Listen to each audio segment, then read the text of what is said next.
پیچھے اصل قصہ کیا ہے، اور ساتھ ہی آپ کو ایک ٹیلی فون رابطے کی دلچسپ کہانی بھی سناتے ہیں۔ اور یہ جو ٹیلی فونک رابطہ ہے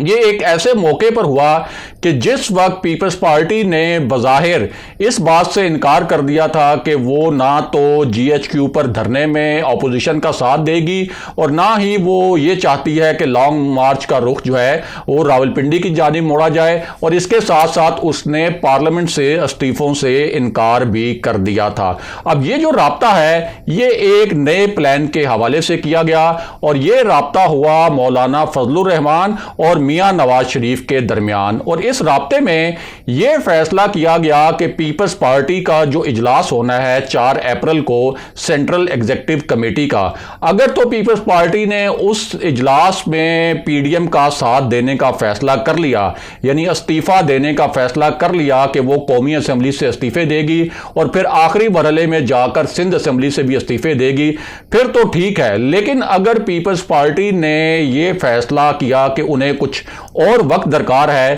تو پیپلز پارٹی کو اس معاملے پر مزید وقت نہیں دیا جائے گا، اور پھر جے یو آئی اور مسلم لیگ نون مل کر لانگ مارچ ضرور کریں گی اور دھرنا بھی دیا جائے گا۔ اور اندر کی جو اطلاعات ہیں جو جے یو آئی کے حلقے ہیں اور جو نون لیگ کے حلقے ہیں وہ یہ کہہ رہے ہیں کہ اس حوالے سے یہ فیصلہ کیا جا سکتا ہے کہ جے یو آئی اور جو نون لیگ کا لانگ مارچ ہوگا اس کا رخ اسلام آباد کے ریڈ زون کے بجائے راولپنڈی کی جانب ہوگا۔ بہرحال واپس آتے ہیں کہ اسمبلیاں توڑنے کے متعلق خبروں کا معاملہ کیا ہے، اور اس حوالے سے ایک اعلیٰ ترین سطح کی ملاقات کی کہانی کیا ہے، اور ساتھ ہی آپ کو یہ بھی بتا دیتے ہیں کہ طاقتور حلقوں کے متعلق اس وقت ایک کیا بڑی افواہ پھیلائی جا رہی ہے۔ تو معاملہ یہ ہے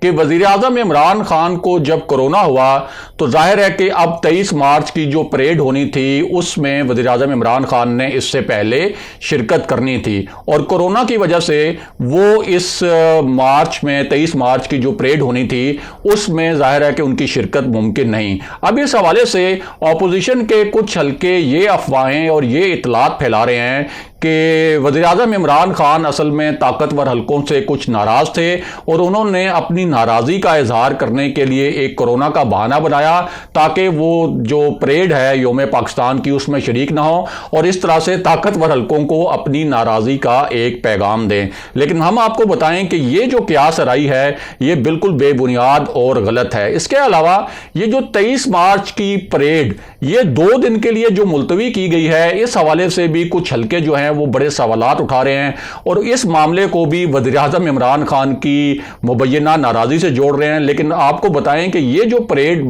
2 دن کے لیے ملتوی ہوئی ہے یہ صرف اس وجہ سے ہوئی ہے کہ اسلام آباد میں بارش اور جو خراب موسم ہے اس کی پریڈکشن ہے کہ 23 مارچ کو بھی بارش ہوگی، اس وجہ سے اس پریڈ کو 2 دن آگے لے جایا گیا ہے، اور یہ پریڈ 25 مارچ کو ہوگی۔ تاہم وزیر اعظم عمران خان اس میں شریک نہیں ہو سکیں گے کیونکہ وہ اس وقت کورونا سے متاثر ہیں۔ واپس آتے ہیں کہ اسمبلیاں توڑنے کے معاملے کے پیچھے اصل کہانی کیا ہے۔ تو آپ کو بتائیں کہ ایک ایسے وقت میں جب اپوزیشن نے ایک بہت بڑا سرپرائز دیا وزیر اعظم عمران خان کو بھی اور طاقتور حلقوں کو بھی، اور وہ سرپرائز یہ تھا کہ یوسف رضا گیلانی حفیظ شیخ کو ایک انہوں نے اپ سیٹ شکست دے دی، اور قومی اسمبلی میں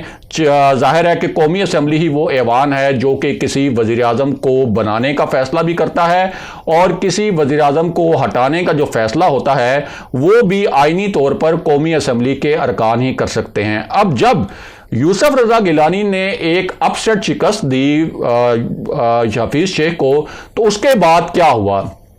یہ کہ وزیر اعظم عمران خان کے پاس اس کے بعد 2 آپشن تھے، اور جو حکومتی ذرائع ہیں ان کے مطابق وزیر اعظم عمران خان نے اس وقت ان 2 میں سے ایک خطرناک آپشن پر بڑی سنجیدگی سے غور کرنا شروع کیا، لیکن پھر ایک ملاقات کے بعد یہ جو پوری گیم ہے وہ پلٹ گئی۔ ان 2 آپشنز میں سے ایک آپشن وزیر اعظم عمران خان کے پاس یہ تھا کہ وہ اعتماد کا ووٹ لیں، یعنی دوبارہ وہ قومی اسمبلی جائیں اور یہ ثابت کریں کہ ابھی بھی انہیں قومی اسمبلی میں جو ارکان کی اکثریت ہے ان کی حمایت حاصل ہے، اور دوسرا آپشن ان کے پاس یہ تھا کہ وہ اس وقت قومی اسمبلی کو توڑنے کا فیصلہ کریں اور ایک نیا مینڈیٹ لیں تاکہ وہ اپنا جو ایجنڈا جس کے اوپر حکومتی ذرائع کے بقول کہ ان کو کمپرومائز کرنے پڑ رہے ہیں، سمجھوتے کرنے پڑ رہے ہیں، ان سمجھوتوں سے جان چھڑائی جا سکے۔ اب اس پوری صورتحال میں حکومتی ذرائع کا کہنا ہے کہ وزیر اعظم عمران خان کا یہ خیال تھا کہ اگر وہ اعتماد کا ووٹ لے بھی لیں گے تو وہ ارکان جنہوں نے اپنا ووٹ پہلے بیچا،